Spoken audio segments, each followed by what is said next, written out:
İnnel hamdalillah nahmaduhu ve nesta'inuhu ve nestağfiruh ve na'udzu billahi min şururi enfusina ve min seyyiati a'malina. Men yehdihillahu fela mudille leh ve men yudlil fela hadiye leh.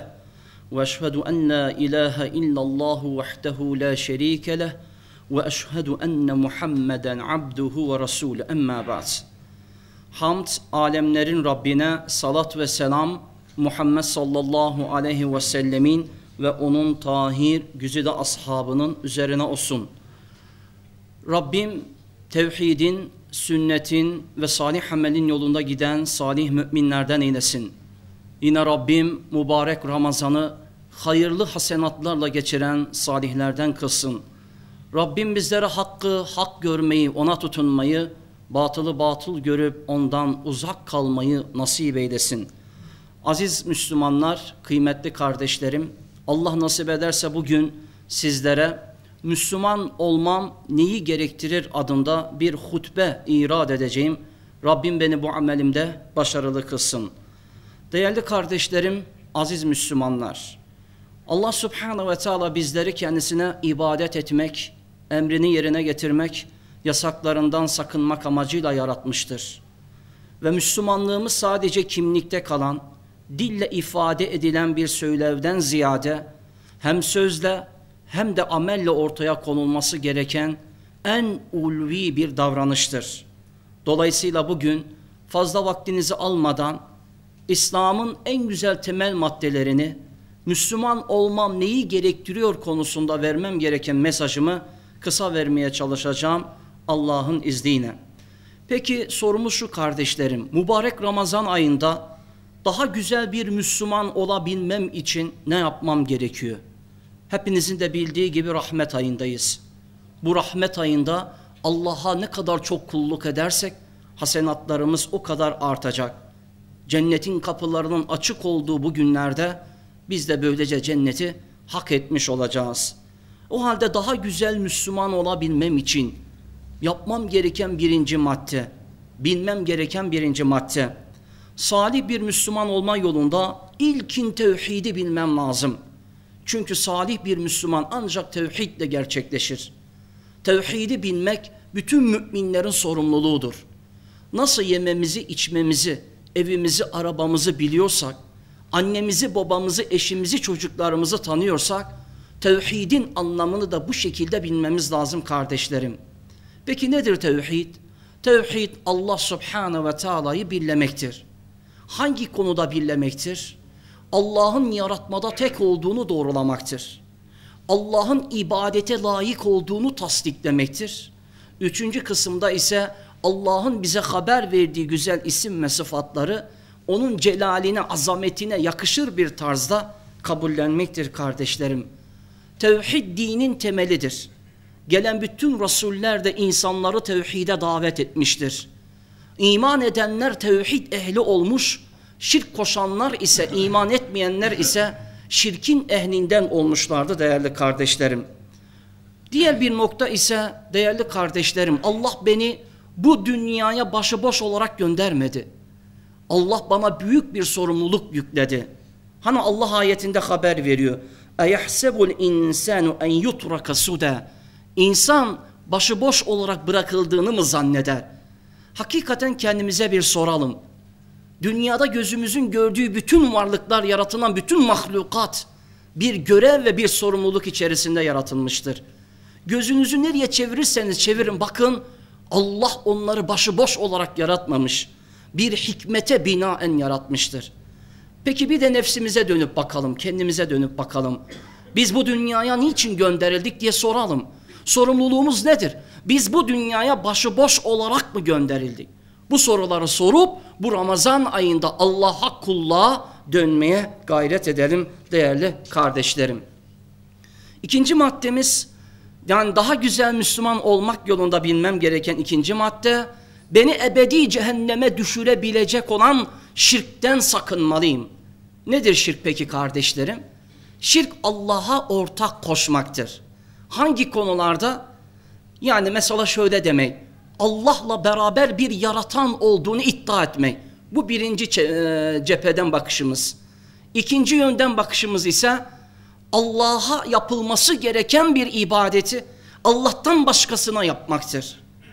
Mesela yalvarmamız gereken Allah, dua etmemiz gereken Allah, medet istememiz gereken Allah, sıkıntıda ve darda ve zorlukta, meşakkatte kimden isteriz? Allah'tan. İşte Allah'tan istemeyip ölülerden, kabirlerden, uzaktaki efendilerden istemek, bu Allah'a şirk koşmaktır. Orucumuzu Allah'a değil, bir başkası beğensin, sevsin, razı olsun diye Allah muhafaza onlara yapmak, bu şirkin ta kendisidir kardeşlerim.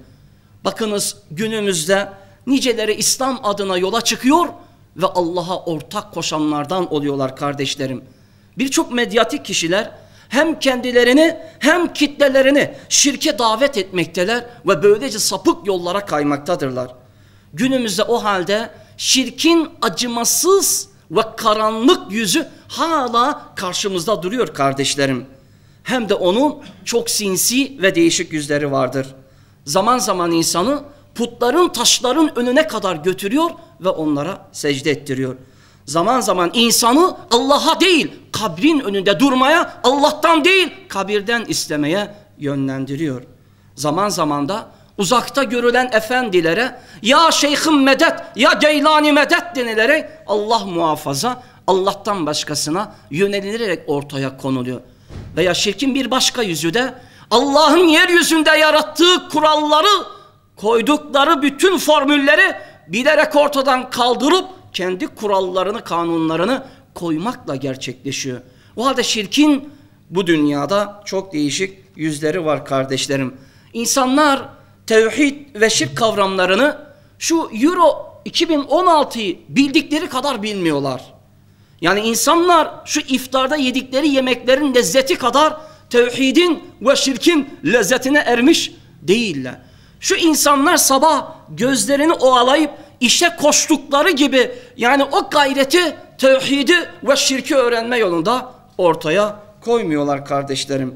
Maalesef Müslümanların yani içine düştükleri sıkıntılar bu.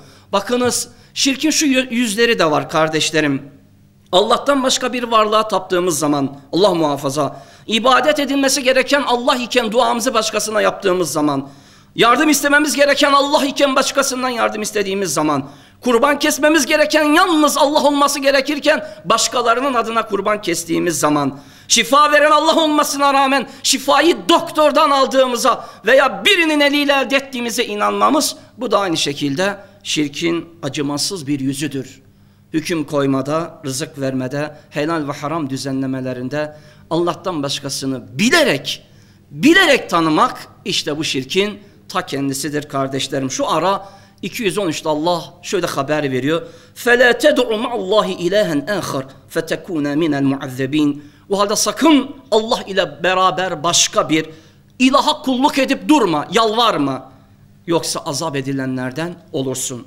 Üçüncü maddemiz kardeşlerim, yani daha güzel Müslüman olabilmem için bilmem gereken, inancımda ve amelimde ihlaslı olmalıyım. Nedir ihlas?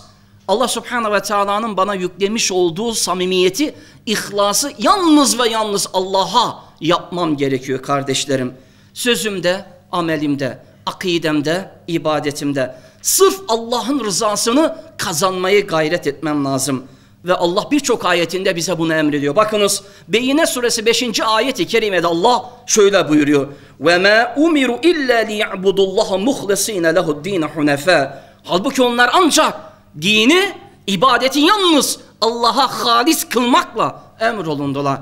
Demek ki biz ibadeti yalnız Allah'a yapmakla emrolunduk. Sor kardeşim, namazı kimin için kılıyorsun? Birine beğendirmek için mi? Yoksa orucunu başkaları için mi tutuyorsun? Allah korusun. İşte burada ihlası kaybetmiş oluruz. Allah sizi de beni de muhafaza buyursun. Hepiniz çok iyi biliyorsunuz. Muhammed Aleyhisselatü Vesselam ihlasıyla, tevhide sımsıkı sarılmasıyla koskoca cahiliye imparatorluğunu yerle bir etti. Medine'de İslam devletini ikame etti kardeşlerim. Bunun sebebi nedir? Allah'a sımsıkı sarıldı. Dinine İzzetle, şerefle sarıldı, ihlasını muhafaza etti. Allah da dürüstlüğünün ve ihlasının karşılığında bunları nasip etti kardeşlerim. O halde bize yakışan güçlü olmak ve zafere ermek için değerli Müslümanlar ihlasa sarılmaktır. Dördüncü madde, güzel ahlaklı bir Müslüman olman lazım.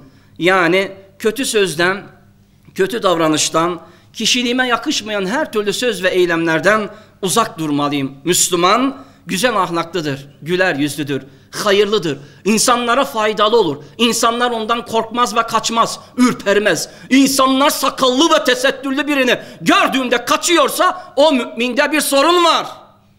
O Müslümanda bir problem var demektir. Çünkü mümin çevresine güven vermelidir. Bunun elinden ve dilinden emin olan insan denilmelidir. O yüzden sözümüzde, eylemimizde bütün insanlar bize parmakla göstermeli. Bu insanlar güvenilir denilmeli. Müslüman sözünün eridir, ahdine sadıktır. Aynı çizgide gittiği kardeşini her zaman sever ve onun yücelmesini ister. Onu asla ve asla rencide etmez. Arkasından gıybet etmez. Arkasından tuzaklar, kulisler kurarak onu gözden düşürmeye asla çalışmaz. Müslüman güzel ahlaklıdır. Güzel insanları, salih müminleri dost edinir. İslam düşmanlarını ve kötü ahlak sahiplerini de asla dost edilmez. Bakınız Allah Resulü Aleyhisselatü Vesselam sahih hadislerinde haber veriyor. El mer'u ala dini halilihi felyanzur ahadukum men yuhalil. Kişi arkadaşının dini üzeredir. Bu durumda bu yüzden kişi kimi arkadaş edindiğine bir baksın. Hadis İmam Ahmed bin Hanbel'in ve Tirmizi'nin rivayet ettiği hasen bir hadistir. İmam Albani hadisin hasen olduğunu naklediyor. Bakınız Peygamber Aleyhisselam bir başka hadislerinde inneme bu'istu li utemmime salihel ahlak buyurmuştur. Yani ben güzel ahlakı tamamlamak için gönderildim. Hadis İmam Ahmed bin Hanbel'de rivayet ediliyor ve İmam Albani hadisin sahih olduğunu naklediyor. O halde güzel ahlak kardeşlerim bize yakışır. Öyle müminleri tehdit etmek, öyle canlı bombalar olmak, Müslümanların canlarına kıymak, toplumu hedef edinmek bizim İslam dinimizde yoktur. İslam bunlardan beridir. Biz böyle zihniyetlerden değerli kardeşlerim uzağız. Elinden ve dilinden kardeşim, annen de baban da çevren de arkadaşın da eşin de senden güven içinde olmalıdır. Her şeyi sana güvenebilecek bir profil oluşturman lazım. 5. maddemiz, daha güzel Müslüman olmak için Allah'ın her zaman beni gördüğünü bilmem lazım. Değerli kardeşlerim, Müslüman kardeşlerim, Allah'ın bizi her yerde gördüğünü, gözetlediğini, amelimizi kayıt altına aldığını, mahşer gününde de bunun hesabını soracağını bilmemiz lazım. O zaman bu beni neye yönlendirir? Allah'a itaat etmeye, yasaklarından sakınmaya, Allah'a karşı asi olmaktan beni uzaklaştırır. O halde kardeşlerim buna dikkat edeceğiz. Kalbimiz ve aklımız Rabbimizin azametini ve yüceliğini sürekli hazır tuttuğu zaman biz kazananlardan oluruz kardeşlerim. Bakınız Bilal ve biliyorsunuz Ebu Zer radıyallahu anhu'nun arasında bir olay yaşanmıştı. Ebu Zer radıyallahu anhu bir hata etti. Bir cahiliye adeti ortaya koydu. Ve Bilal'e renginden, zenci olmasından dolayı değerli kardeşlerim, zenci bir annenin oğlu, evladı diyerek onu rencide etti. Yani ona renginden ve ırkından dolayı tahkirde bulundu. Bu ise yanlıştı. Ve bu haber peygamberimize ulaştığında Peygamber Aleyhisselatü Vesselam ne dedi ya Ebu Zer? Sen de cahiliyenin ahlakını görüyorum. Yani mümine yakışmayan bir ahlak görüyorum. Bu sende asla olmaması gerekiyor. Sen adeta nasıl ırkından, renginden, Kürtlüğünden, Türklüğünden, Araplığından birilerini kınarsın? Bu yakışır mı dercesine ikaz ediyordu. Ve Ebu Zer ne yaptı? Gitti hemen evinin kapısının eşiğine yanağını koydu. Ya Bilal, bas dedi bu benim alnıma, bu yanaklarıma, ben hata ettim, beni affet dedi. Erdemlilik sahabede böyleydi. Onlar hatayı görünce dönüyordu. Şimdi bizimkiler öyle değil. Irkından övünüyor. Irkından, ulusundan övünüyor. Kürtlüğünden, Türklüğünden, Araplığından övünüyor. Ve böylece bu ümmetin Orta Doğu'da gördüğünüz kanının nasıl aktığına şahit oluyorsunuz. 6. madde, daha iyi bir Müslüman olabilmem için dinde istikamet ehli olmalıyım. Yani amelimde, sözümde, adaletimde, ibadetimde Müslümana yakışır bir hayat içerisinde olmam lazım. Yani ibadetin her şeyinde dürüstlüğü nasıl muhafaza ediyorsam, çevreme de aynı şekilde samimiyetliği ve dürüstlüğü ortaya koymam lazım. Bakın, samimiyetin en güzel profilini 2 tane sahabi çizdi. 2 tane sahabi cihat meydanlarında yaralandılar. Ve yaraları ölümcül derecede bir yaraydı. İkisi de yaralanmış ve susuzlardı. Sahabilerden biri koştu, hemen o sahabinin birisine su vermek istedi. Ve su vermek istediği o sahabi dedi ki, dön karşımdaki kardeşime ver, o daha ihtiyaç sahibidir dedi. Bunun üzerine o Müslüman koştu öbür yaralı mümine, mücahide yardım etmek istedi. Ona su takdim etti. Bu sefer o samimiyetini, dürüstlüğünü ortaya koyarak dedi ki, benim kardeşim benden çok daha ihtiyaç sahibidir dedi. Ve suyu ona gönderdi. Ona ulaşayım derken gitti, baktı ki o şehit düşmüş. Bari bu şehit düşmüşse öbürüne ulaşayım dedi. Bir de gitti ona baktı, o da şehit düşmüştü. İşte bakınız, sahabenin dürüstlüğü, samimiyeti, dindeki istikameti, kardeşlerine olan düşkünlükleri bu dereceydi kardeşlerim. Yani sahabe hayatı bize bu konularda çok güzel örnek. 7. maddemiz, ailemin çobanı olmalıyım. Daha güzel bir Müslüman olabilmem için ailemin çobanı olmalıyım. Ne demek yani? Evimde huzur olur, saadet olur demek istiyorsak, o zaman ailemize İslam'ı, dinimizi, Kur'an'ımızı, sünnetimizi sevdireceğiz kardeşlerim. Şeytan ve dostlarına kapı açmayacağız. Ailemizi, yani çocuklarımızı ve eşimizi imanla ve güzel ahlakla terbiye edeceğiz. Ve Peygamberimiz ailesini böyle terbiye ediyordu. Onlarla en güzel bir şekilde değerli kardeşlerim davranışta bulunuyordu. Acaba biz bugün eşimize mübarek Ramazan ayında veya çocuklarımıza İslam'ın bize yüklemiş olduğu sorumlulukları anlattık mı? Çocuklarımıza Ramazan ayında Kur'an'ı öğrettik mi? Bunları bir soralım. Allah hepinizden razı olsun. 8. maddemiz, salihlerin, alimlerin, davetçilerin mutlaka sözünü dinlemeliyim. Çünkü biliyorsunuz Müslümanlara doğru yolları ancak alim insanlar, muttaki insanlar, salihler gösterir. Eğer biz alimleri, davetçileri, ilim erbabını ve ilim talebelerini değerli kardeşlerim dilimize dolarsak, Allah Subhanahu ve Taala'nın ayetine ters düşmüş oluruz. Allah ayette buyurmuyor mu? فَاسْأَلُوا اَهْلَ الذِّكْرِ اِنْ كُنْتُمْ لَتَعْلَمُونَ. Eğer bilmiyorsanız ilim ehline sorun. Allah kitabında ilim ehlini övdü. İlimlerinden dolayı onların kadrini yüceltti. Yeryüzündeki melekler tüm kanatlarını onların üzerine geriyor. Ve yunuslar, balıklar denizlerin altında onlara dua ediyor. Yeryüzünde habis olan bir takım insanlar da alimleri dillerine doluyor. Müminlerin Rabbani ulemalarını değerli kardeşlerim kötülüyor. İşte bunu yapmayacağız. Müslümanlar alimlerini sevecek, onlara hürmet gösterecek. Böylece şereflerini unutmayacaklar. Unutma ki kardeşim, bu din ancak birlikte yaşanınca güçlü olur. Gücünü oluşturan iman, salih amel, güzel ahlak mutlaka seni doğru yola iletecektir. Onlarla, yani kardeşlerinle uyumlu geçin. Hatalarında arkadan onları çekiştirme. Onlara ihanet etme. Tek başına kalmaya çalışmakla şeytanı asla sevindirme. Eksiklerini tamamla. Ağzını da sürekli tenkit için, eleştiri için açma. Ve o açtığın ağzınla biraz da ayet ve hadis söyle.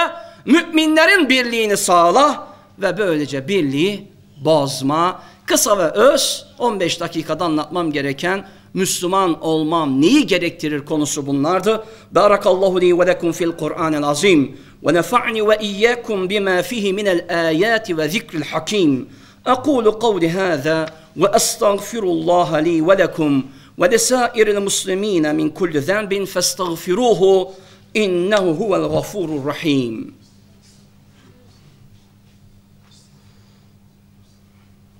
الحمد لله حمدا طيبا كثيرا مباركا فيه كما يحب ربنا ويرضى أحمده وأشكره وأتوب إليه وأستغفره فاتقوا الله أيها المؤمنون وكونوا مع الصادقين وأطيعوا الله والرسول لعلكم ترحمون إن الله وملائكته يصلون على النبي يا أيها الذين آمنوا صلوا عليه وسلموا تسليما اللهم صل على محمد وعلى آل محمد كما صليت على إبراهيم وعلى آل إبراهيم إنك حميد مجيد اللهم بارك على محمد وعلى آل محمد كما باركت على إبراهيم وعلى آل إبراهيم إنك حميد مجيد وارض اللهم عن خلفائه الراشدين أبي بكر وعمر وعثمان وعلي وعن سائر أصحاب نبيك أجمعين وعن التابعين وتابعهم بإحسان إلى يوم الدين.